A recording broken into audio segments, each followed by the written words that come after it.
video I made was in July, and now it's January. Between then and now, I've had a lot of free time, and I've spent lots of that time not working on my next video essay. I mean that in a kind of specific way. I'll be sitting at work or at home, and while I could be enjoying the positive dimensions of my identity in that environment, I'm an assistant teacher at a middle school. I'm at home and I'm enjoying this TV show. Instead, I'm thinking, I'm not writing my next video essay. When am I going to write my next video essay? We all struggle with this feeling of non-identity one way or another. Someone who just got out of a breakup might in a private moment of relief cheer, "I'm single." A wonderful, positive identity which is over the course of about a month replaced by the thought, "I'm lonely. I don't have a partner." Identity can be like two sides of a coin, and the mind can flip that coin over even when nothing around us materially changes. This is tied to what my close and personal friend Friedrich Hegel called determinate negation. In order to grow, we have to be able to negate, to hold our identity in an uncomfortable state of lack. And for the past few months, I've been very bogged down in the identity of not finishing my video essay. So here I am. The question is, how does this happen? How do we not just make these mental flips, but earnestly believe them and act upon them? How am I able to evaluate who I am, and more importantly, who I'm not? To answer these questions, I'm going to unpack a subject that's become a buzzword in social psychology: executive function, the magic set of psychological skills that supposedly make or break our chances at success. It's become a much more relevant topic than you might think. In fact, it's become one of the topics of modern life I'm most gravely concerned about, and my last video was about climate change. So I hope you'll bear with me for a few minutes here while I explain exactly what executive function is.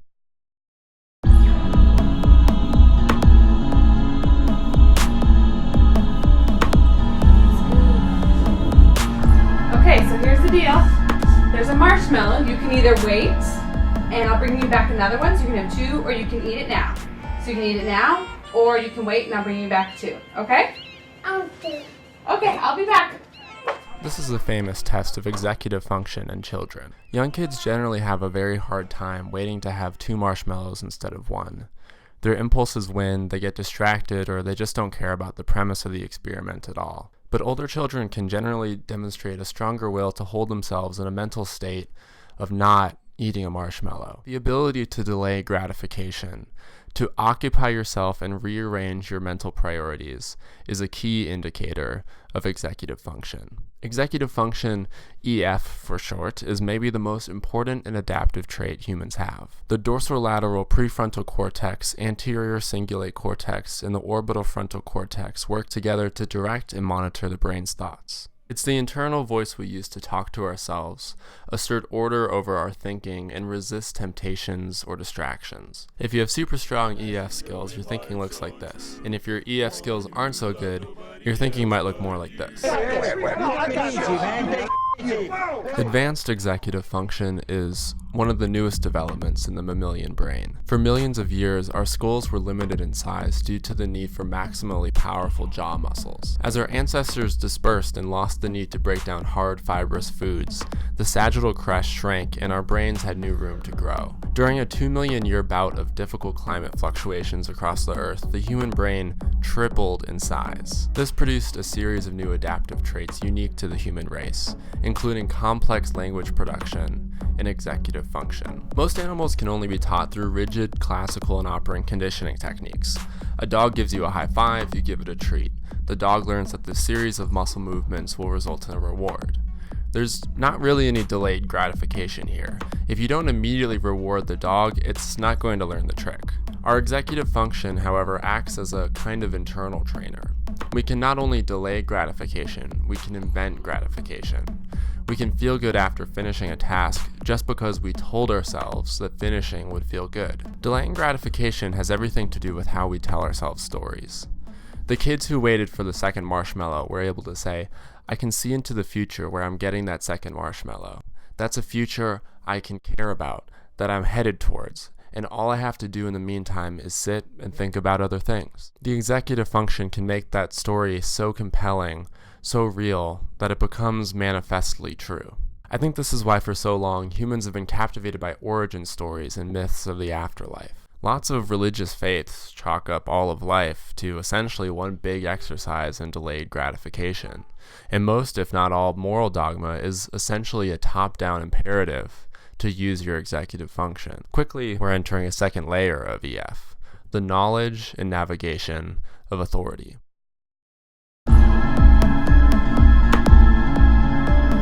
We're playing the color game. In the color game, red ones go here, blue ones go here.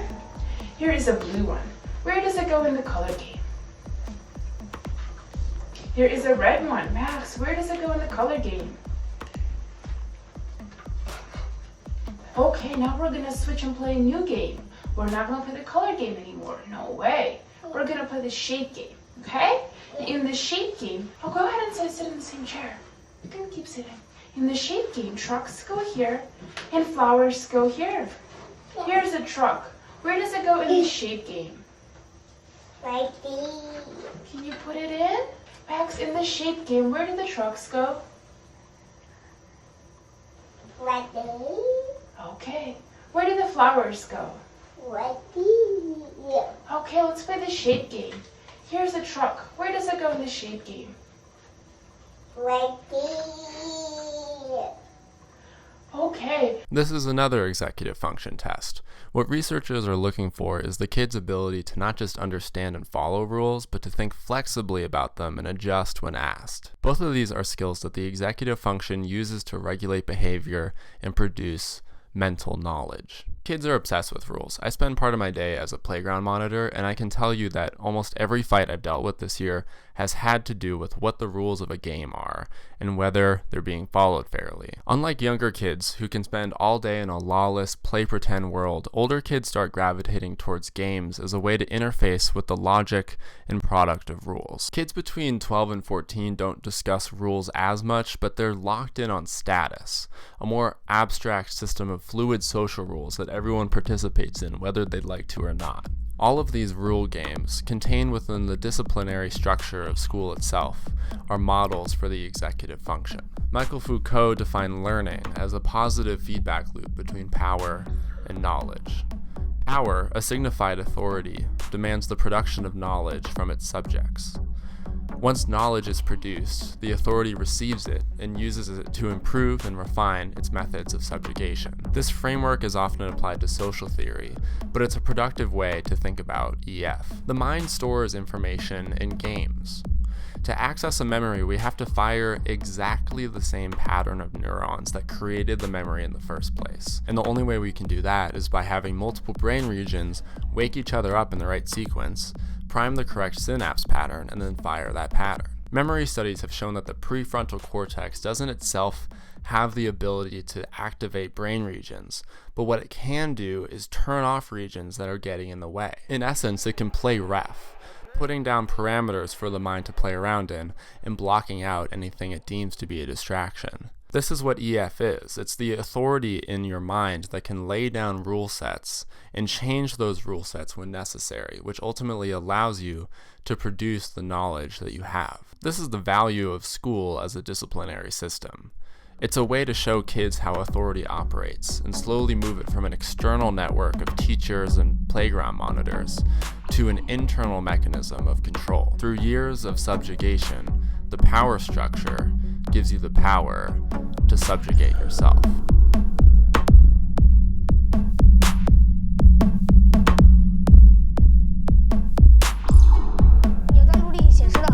Teachers at this primary school in China 蓝色是走神了。 know exactly when someone isn't paying attention. These headbands measure each student's level of concentration. The information is then directly sent to the teacher's computer and to parents. 上课回答我的问题，就是他们的声音会比平常更响亮。 Teachers say the students now pay better attention during class, and that has made them study harder and achieve higher scores. 上课认真听讲，作业做的基本上是全对的。 But not all students are as enthusiastic. When I was interviewing for jobs last summer, a principal told me that around 90% of misbehavior in school is prevented simply by making it clear to children that they're being watched. It's interesting, as a kid I have almost no memories of the adults who were watching me, but I do remember how enthralling it was when I began exploring and socializing in areas that weren't surveilled. I remember in 8th grade I would sneak out of school with the 9th graders who were allowed to go off campus for lunch. There was this alley between the school and the Philly cheesesteak shop a block away, and that alley was the most magical, euphoric place I'd ever been. I wasn't aware of it, but the institutions monitoring me were having a profound chilling effect on my behavior, and even my thoughts, so much that leaving those spaces was at first a mind-altering, personality-altering experience. When teenagers are allowed to go to the mall by themselves or start driving, it's this leap into a mental reality they haven't experienced before. The reason we're able to trust them as they move through those unmonitored spaces is that their executive function has developed its own self-monitoring capacity. They've become newly conscious of themselves and their environments, and this self-consciousness will become a huge dimension of how they make decisions. Even when we're alone, our thoughts and behavior are kept in check by the surveillance of the executive function. By puberty, we've built our own internal institutional framework, a personality profile, a set of likes and dislikes, future goals, familiar patterns of thinking and behaving, and this framework grows the more time and opportunity we have to exercise it.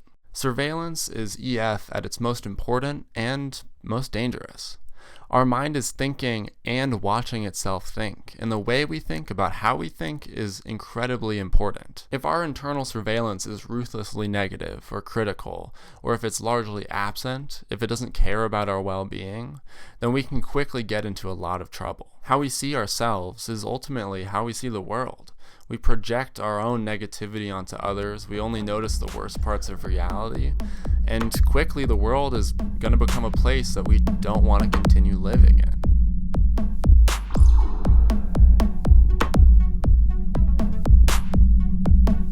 My friend Addie sent this wonderful artifact of the 2000s blogger era. It's a blog called K-Punk written by Mark Fisher, a British media scholar and founder of Zero Books who committed suicide in 2017. In 2006, he was still a disgruntled college professor in the UK, and he turned to his website to riff on why it was becoming so difficult to teach what he saw as a new wave of students who'd come of age in the turn of the 21st century. If you were in college within the past 10 years, follow along and see how much of this you relate to. Many of the teenagers I work with have mental health problems or learning difficulties. Depression is endemic. The majority of students I encounter seem to be in a state of what I'd call depressive hedonia, a state constituted not by an inability to get pleasure so much as an inability to do anything else except pursue pleasure. During lessons at our college, students will be found slumped on desks, talking almost constantly, snacking incessantly. Students are aware that if they don't show up for weeks on end, and or if they don't produce any work, they'll not face any meaningful sanction. They typically respond to this freedom not by pursuing projects, but by falling into hedonic or anhedonic lassitude, the comfort food oblivion of PlayStation, all-night TV, and marijuana. Capitals, inner passive, nihilism. Does Mark Fisher sound like a boomer? Yes. Is he onto something? Definitely. These are smart kids who are afforded every chance in life to grow into capable young adults, and they're overwhelmingly failing. I saw this kind of thing everywhere in college, and I experienced it myself. But Fisher is a social theorist. He doesn't blame any of this on them, and neither do I. What we're looking at is a full-scale system failure in the development of executive function in our young people, the exact same people we're depending on to save us from the catastrophes of the coming century. Anywhere you look, you'll see major problems with teenagers that no one seems to understand or know how to respond to. Students in special education programs are skyrocketing. The teenage suicide rate has increased by 56%, and reported suicidal ideation has increased by even more. Anecdotally, teachers are saying the classroom behavior has declined. We've invested billions into the United States education system over the past 20 years, and our test scores haven't budged at all. The overriding connection between these problems is exactly what executive function is meant for: emotional regulation, agency, and self-discipline. Executive function is a skill like any other, and acquiring it isn't easy. You need lots of exposure to opportunities to use EF, especially when you're young. The thing is, advancements of technology in the past 30 years, combined with late capitalism's supercharged attention economy, have specifically begun to remove these opportunities from our daily lives. When was the last time you just had to sit and be bored, to delay gratification in a significant way? It almost never happens anymore.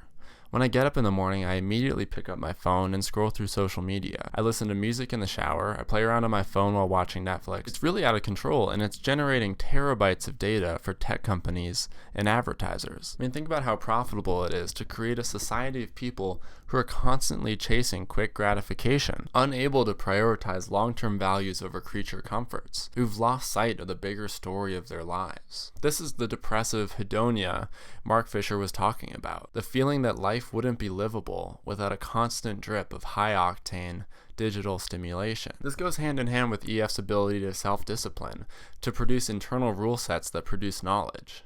As an adult, you're offered all of these shortcuts that replace this kind of thinking. Want to meditate? Don't do it yourself. Download this app. Wondering where Tom Petty's from? Just look it up on Google. Pete Holmes did a spot on Conan a few years ago that puts this perfectly. The time between not knowing and knowing is so brief that knowing feels exactly like not knowing.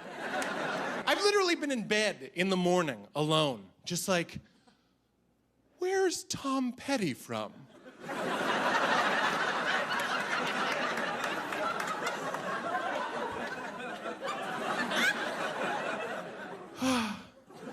But I feel nothing, because there was no time to not know. When we're constantly dependent on external sources of authority, we become atomized creatures who don't depend on our own human potential or our communities to grow.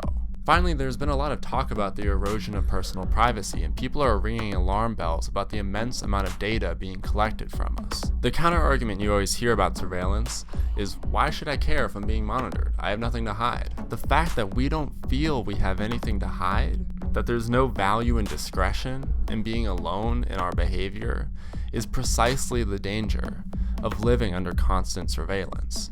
Teens spend on average 7 hours a day looking at screens outside school. Many report that YouTube is their primary source of entertainment.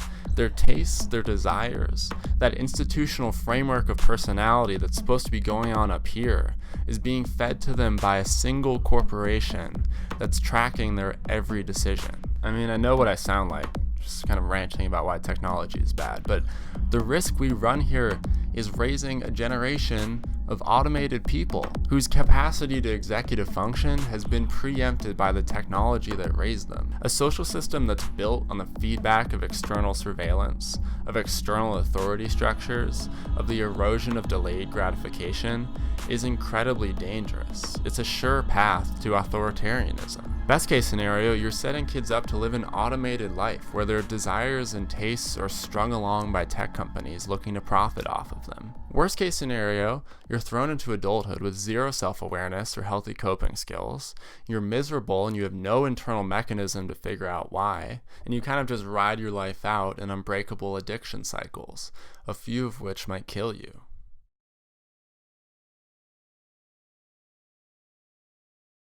I started this video with an ancient Greek maxim. It's know thyself, and I think that's the whole point of EF. Even though we live in this chaotic, distracting time full of technology, you're still in control. This is your world, this is your body, this is your perception of reality. You're capable of living in awareness. You can learn about anything you want. You can grow and change, and that's amazing. So I mean, I guess that's it. Also, phones are literally dopamine delivery systems built by profit-seeking corporations that hijack the best of our human capacities and are killing our kids. So there's that. Ugh. I've been talking way too long and I haven't had any back support. Just go enjoy the rest of your day. Look at you. You're so cool. Out here learning, watching long-ass videos about important topics, subscribing to me if you want, clicking like on this video if you want. Alright, we got this. I'm gonna go drink some chocolate milk.